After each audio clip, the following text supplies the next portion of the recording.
Come on, Lauren, make it happen.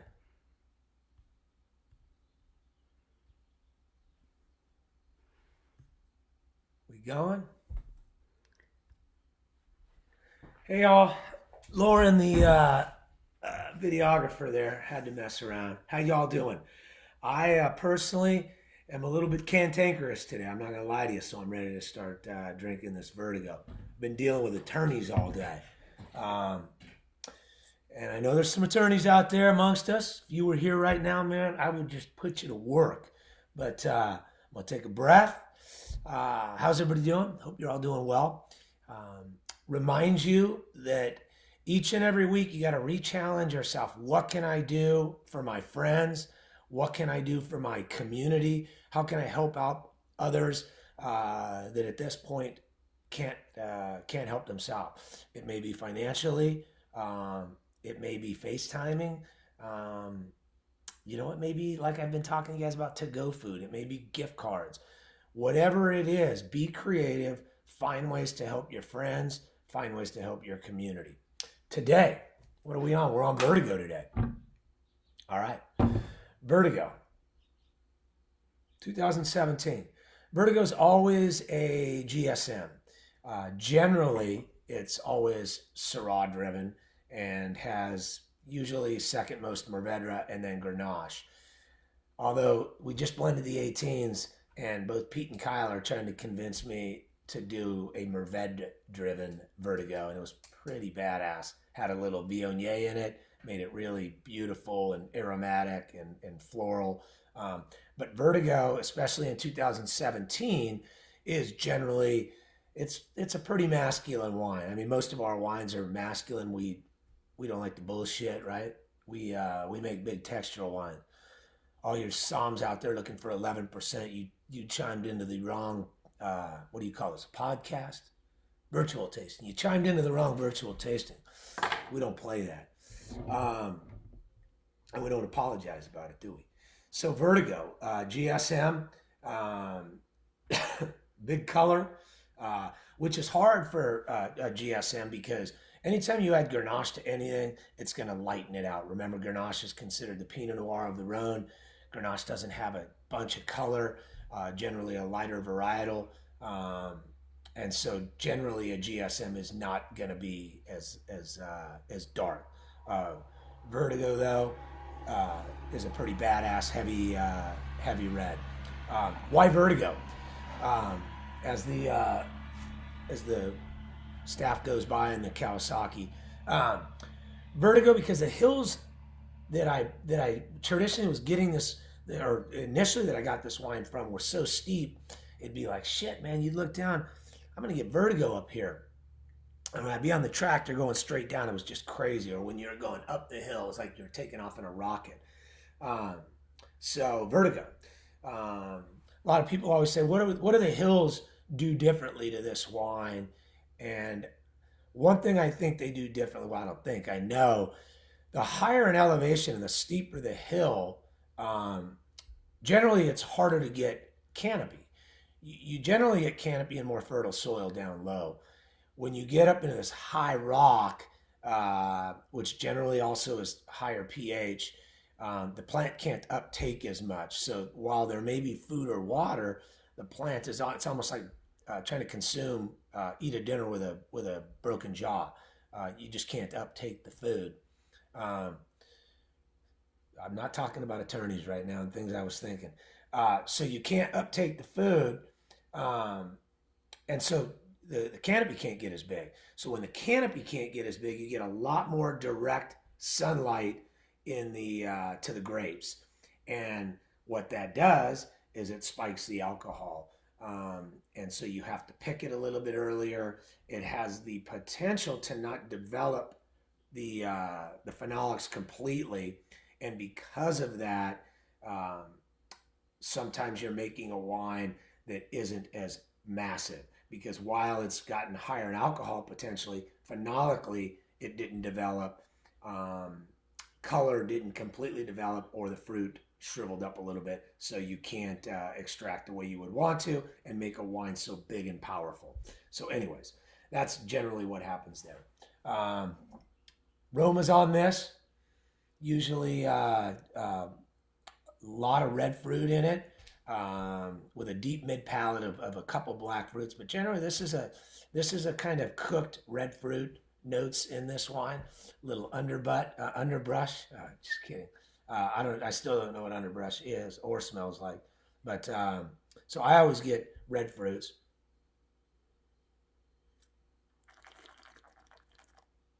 Which is what's going to happen usually when you throw Grenache into it, and even Mourvedre, although Mourvedre is a lot darker than Grenache. Mourvedre skews a lot more toward Syrah, and Mourvedre gets really earthy and weird. Mourvedre is its own anomaly. Um, I've mistaked Syrahs for a lot of things, but Mourvedre's kind of a trip. Mourvedre is a really austere, hard to kind of explain variety. So let's go through some questions the ladies wanted me to ask. Uh, Mouthfeel, tannins, finish, age potential. Age potential is a tough one. I get people texting me all the time, emailing me. I had a guy last night. He didn't like one of my 13s. Uh, he said the 15 was way better. And I get people emailing about, oh my God, this '07 or this '08. I think a lot of age is subjective. I think a lot of flavor is subjective. To me, aging's not subjective, because a wine either has the number one most important thing, which is reductive oxidative strength, number two, acid, number three, lower VA, and number four, tannin. All of our wines have tannin. So again, that's a moot point. Everybody puts tannins up top, and it should be at the bottom, factually. So age potential for this wine, it's got a lot of tannin. It's got a crap load of acid. So these Vertigo wines, I'm still opening, and as long as they didn't have VA like a lot of my early wines did, just being straight and honest. I wish I could lie about it, but I was a gun shooter, man. It was Wild West, and I really didn't understand volatile acidity.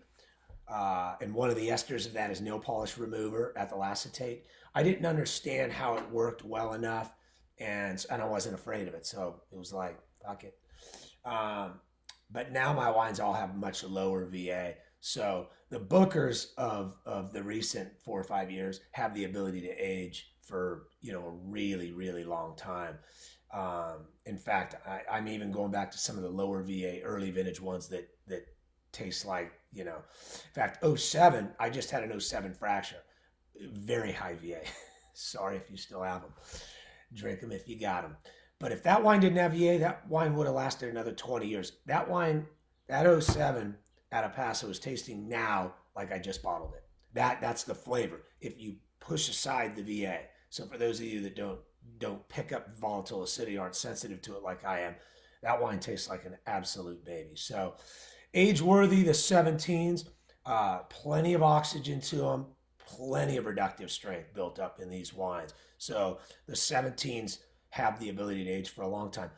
Oddly enough, the 15s we haven't talked, I don't think we talked about it last week. The 15 was a statewide vintage issue, slowly oxidized on the vine. So if you got a lot of 15s, those wines do not have the ability to really age like most vintages would. Because we were in the middle of a heavy, severe drought, they actually started to partially oxidize on the vine. And then I started getting my Napa friends texting. I'm texting people from around the state saying, "Hey man, are your wines oxidizing early in barrel?" So most of us rushed to bottle early. A lot of guys had to back blend, etc. Um, Blending. Let's take a drink, Melissa. Eric, we have a question about what VA is. VA, it's just complicated. It's called volatile acidity. You don't want a lot of it, but you want enough to uplift everything. It's an acid. In its worst form, it puts off an ester called ethyl acetate, which is no polish remover. So if you smell a wine, this wine has none. You'll pick up no polish remover or uplifted sour notes you can get. That generally is high volatile acidity. If you oddly enough get a sherry characteristic, that is not VA. That's aldehydes. A lot of people won't go to bottle with enough sulfur, and they'll get what would be a nuttiness that would be called aldehydic. Some generally, when you don't go in with enough and you get aldehydes form, VA is also happening. Oxygens being come into contact with alcohol and creating volatile acidity. It's created by Acetobacter. Again, way too much information for what we're doing here. You just don't fucking want it. How about that? I'm getting buzzed in by my buddy Chris Cherry. He's got plenty of it over there, but I forget what winery he makes wine at. Cheers, brother. Blending. Blending's kind of cool, man. Me and Lauren will take you in the cave. We do a lot of videos for Stitch. I don't know if they're up yet. I'm doing them with Memento Mori and Russell Bevan. And we're just kind of taking through the vineyard, through blending. So I literally just get a piece of chalk, and then I get this table, and I get these syringes so I can go really fast. And I always have one of the cellar masters with me. Or if I'm on the weekends, I'm just doing it alone. And we're just powering through barrels. And I'm just putting a piece of chalk on a barrel. I taste it and I immediately know that's Vertigo, that's Fracture, and it's just an F, a V, an O. If I think it could go to either Oubliette or Vertigo, it gets a V or an O. What would be the difference with those two? The difference would be Vertigo is going to be Syrah heavy and Oubliette is going to be Grenache heavy. And so the Grenache that goes into Vertigo, a lot of times it'll have a V or an O. The more acidic Grenache will go to Vertigo because I can't have too much acid standing out in Oubliette because it's already a serious acid-driven wine. So I want to mask a little of the higher acidity wines over in Vertigo because it's got Syrah and Mervet that came out at an extremely balanced level. So I'm just literally tasting just boom, that's Vertigo. Boom, that's Fracture. And you guys think, oh man, this guy, he's special. You know, man, winemakers are special. Shit, these winemakers ain't shit. I could train a monkey to make wine in a couple weeks. It's probably just like your job, right? Listen, LeBron James is special. A baseball player, my buddy Jock Pedersen or Austin Barnes, those guys are special, right? We're really not all that special. We just make a quick decision. We end up having a good palate, and maybe I guess that's where we would be special is I think that I could kind of taste something like when I'm doing my blends, and Pete and Kyle will bring me the blends, two of our winemakers, Pete and Kyle, who basically do everything I do, so they're winemakers. I call them winemakers, so it's the three of us. They'll bring me their thought, and their thought's very personal to them, but they know what I'm looking for. And usually immediately they know what I'm gonna say. Like I'll say, no, that needs 2% more Grenache or 3% more Mourvedre. So now the three of us are so in tune with where our palate is. And I just think that comes from time, our obsession with the farming and how we farm each varietal. And when we farm each varietal, we're already looking for what we want that variety to be in the glass. So I already know on the vine, I want to shatter my Grenache. I want the cluster very loose, all the berries round, sun dapple light all the way around the berry. So Anyway, I'm being boring today, man. This is what Lauren. Why are we talking so much? Why'd you guys give me so much crap to talk about? People want to know. Sorry about the glasses, y'all. I'm 52. I don't really see for shit anymore, but Brad Hall wants to know that when you're blending, is it more of like a feeling when you're just tasting something out of barrel, or is it purely down to the taste? Brad, it's both, right? It's a feeling. It's my feeling though. So that's kind of the shitty thing for you guys. That's why you find your favorite winemaker and you just go with them, right? And I think your favorite winemaker should be able to make a wine that every time you open it, you say, man, shit, this is fucking yummy. I did not just cuss, did I? Can we delete that or is this live? Live? Man, this is yummy. So you're basically trusting me. So I know what I'm looking for when I'm going into blend. Like I know Fracture. Like for those of you that have been on my list, Fracture is one of the most consistent wines. Uh, I'd like to say in America, but it's definitely one of my most consistent wines, right? You pick it up and you're like, shit, that's Fracture, right? For us winemakers, like I know Chris was chiming in, he wants, he wants his wines to be specific to, that vintage. Mother Nature's going to dictate that. But then he wants it to taste how that wine's supposed to taste. We don't want to throw you guys curveballs every year. I don't want Vertigo to be different every single year. It's why I got thrown a loop for a loop yesterday. Kyle and Pete really want this Mervet-driven Vertigo with this Viognier. And it's a pretty badass wine. But then I got to ask myself, is the consumer that buys Vertigo because they love this density and mass mixed in with this gorgeous red fruit, a little bit of stemminess, not too much, but they have their mind set on Vertigo, which really has become kind of a horse for us, right? Critically, it's probably been our highest scoring wine for the last few years, or right up there. You guys have your mind set, so I got to ask myself, yeah, that's a badass version, but do I really like it more than what I'm already set on? And will you guys, the consumer, like it more? So in that case, what I'm going to say is, I'm going to defer and say, I'm just going to trust my gut, and you're going to go with it. You're going to dig my choice, because it's not going to be a bad choice. It's just going to be a little bit different if I choose to go that way. So we're going to retaste them tomorrow, and we'll see. We'll see what we're going to go with. But so Brad, it's based on how I've made that wine and what I expect out of that wine and what I expect. So there's a tough call here. Vertigo is very similar to Oubliette. You got similar amounts of Syrah that you would Grenache to make the wines different. But inevitably, they're both GSMs and they could run into each other, which I don't want. So that makes it difficult in saying, hey, Oubliette has to be Grenache driven. It's got to have acid. It's got to be a little bit stemmier, meaning spicier because the whole cluster stems. Not so big and heavy and whoa. That just means big, I think. Anything else, Lauren? Are you good? You good over there? Feel free to ask questions, y'all. Do all three varietals go in the same type of barrel? No, Grenache, we really don't want Grenache in new wood. We don't want to overwhelm it. We like it in big, large demi-muids, which are big 600-liter barrels, or even 500-liter puncheons, and up, or concrete. We want the purity of that red fruit to not be overwhelmed by wood, wood tannins, the beautiful things that wood would bring to Mervet and Syrah. We don't want for Grenache.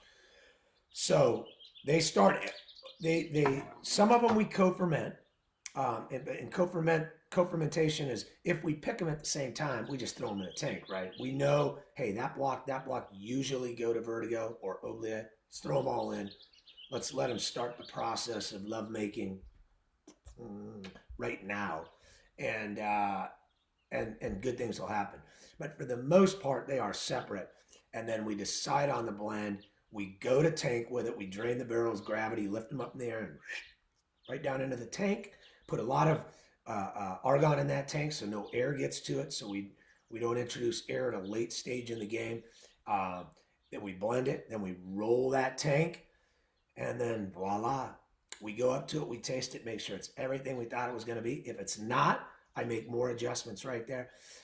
But usually, you want to crawl under the covers with it at that point. You are naked and in bed. That's it. All right. We have some questions on how your practices with blending. Does it also go through that same practice with my favorite neighbor? Do you strive for the same consistency? Yeah. First of all, I'm a little itchy right now. I do these. I'm not on Facebook, so if you try to friend me or something and I don't take offense to it. I'm not on Instagram.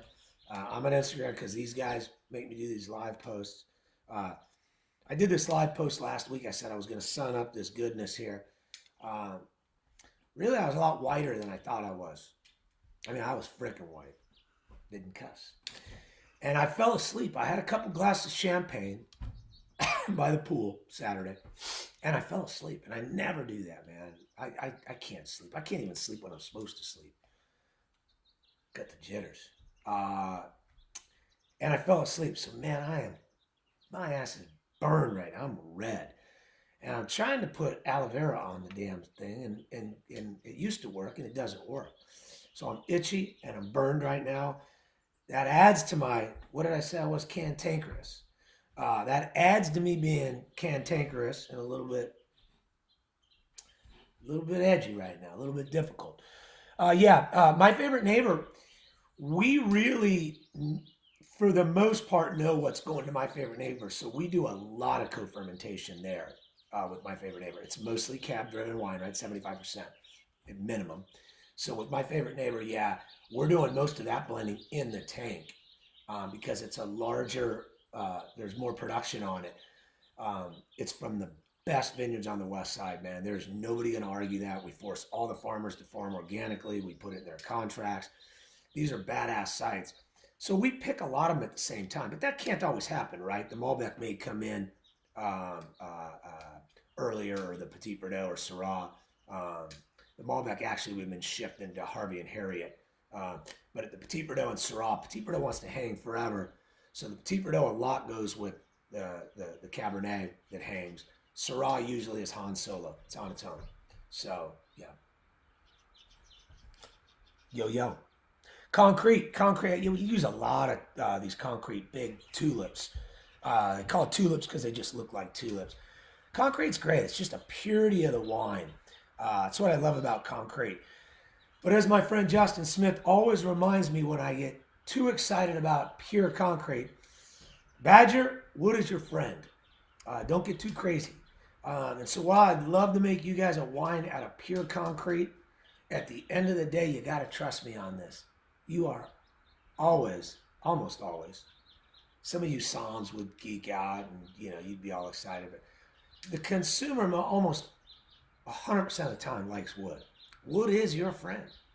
And every time I try to tell myself it's not, he reminds me. He's there like that little, you got a devil and an angel. You guys remember those two from Animal House? I can't say what they said in Animal House because then you guys would start playing a drinking game on how many times I say things like that. So anyways, love concrete. The first blend I ever created was Vertigo. Vertigo, I had a couple, I'll tell you how it started. I had a couple Syrahs that didn't quite fit in Fracture, and they didn't fit in Ripper. And so I said, man, Justin, let's see what these things taste like together. And we threw them together, and it was like, holy shoot, these are good. And that was Vertigo. And I said, man, we got to do this every year. So it was a GSM. That was back in 2005. All French oak. We don't use any American. Man, I've messed with Hungarian. I want to like some of these other things, but no, it's all about the French. I don't drink a lot of their wine. Just kidding. I drink a lot of French whites. I'm really a new world palate when it comes to reds. I don't lie.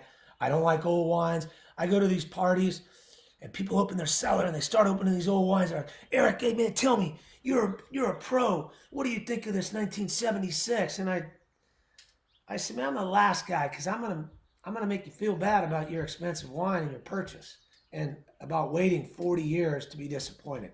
To me, old wine does one thing consistently. It does nothing consistently except one thing. It disappoints. Um, it disappoints. 9 out of 10 old bottles disappoint.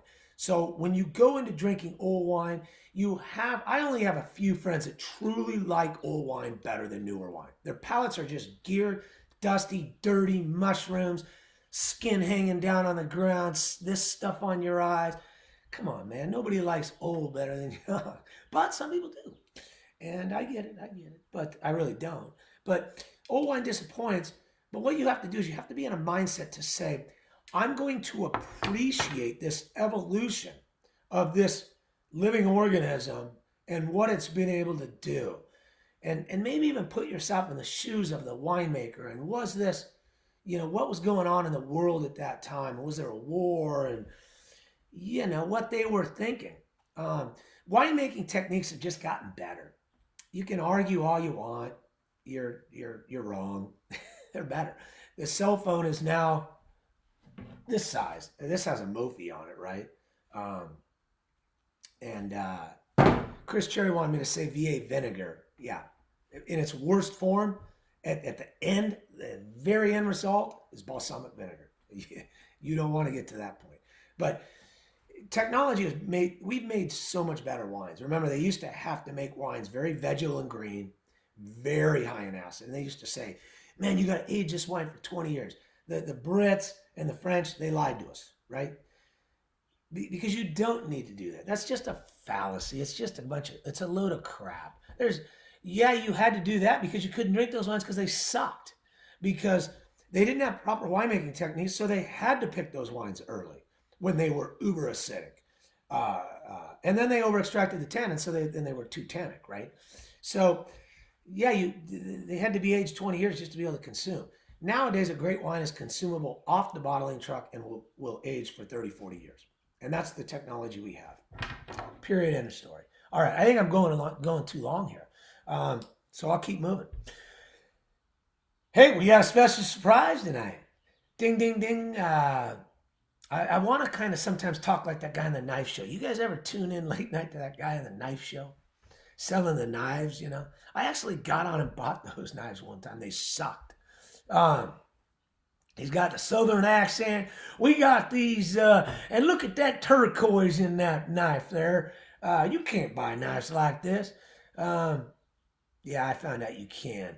The girls, we are going to do, we want to really honestly chip in with you guys. I'm trying to push the girls. Booker's never discounted. Our discount's in our price, right? We've been making wines that score with the most legendary wines in the world, and we do it for $75-ish. And we've done it that way for a long time, and we've held very tight. And that's kind of what Paso does. So we don't have a lot of room to discount, right? That's why I wear these old clothes and this dirty old hat you see that's all scuffed up. But we want to make sure we chip in, and we trust me, we are doing our part for our community. We're going to do, what does it say? Ship Vertigo for complimentary shipping. We're going to ship Vertigo complimentary. Use the code. You got to use a code that says ship Vertigo. Wow, that makes sense. 17 extended and magnums. They'll only do this only for a limited time while supplies last. You guys all know we don't play this game, but we're going to do our part. I had him get on the My Favorite Neighbor website and said, you gotta help people out. We don't have a tasting room to do private tastings, so we want to make sure we're in it with you guys. And so each week I will do these types of deals. As much as Chelsea and Lauren may want to scout me for it, we're going to do it. We're going to get in the trenches with y'all. I'm going to work with my local restaurants on doing the same thing to deliver, because these guys are dropping their prices by 30%. So if they want to deliver a bottle, we're going to do that with our little local guys here. So in any way we can help out, it's not time to get fat. It's time to stay open. And we all need to think about that and how we can continue to help you guys drink world-class wines But I can't ask you to be spending 100, $160 on it right now. So we're going to do what we can do. Uh, don't get greedy on me and tell me, well, can I get everything today delivered? Just eat it. Take a breath, man. Let's take a breath. No, let's have a drink right now.